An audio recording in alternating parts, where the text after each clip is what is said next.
Hi, I'm Elvie from Meadowlark Log Homes. I'm standing on the porch of the 18 by 24 Montana cabin, and there's another one right beside it, two of them. And we built these 2 years ago, and now the concrete foundation is ready for the third one that the customer wanted us to build. So I'll walk around and show you that. The first part of the process, here is the porch concrete piers for the porch floor out here.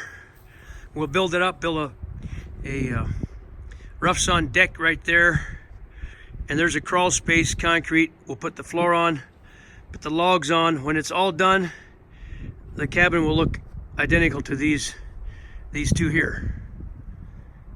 So we brought the lumber over with the trailer, got the lumber delivered for the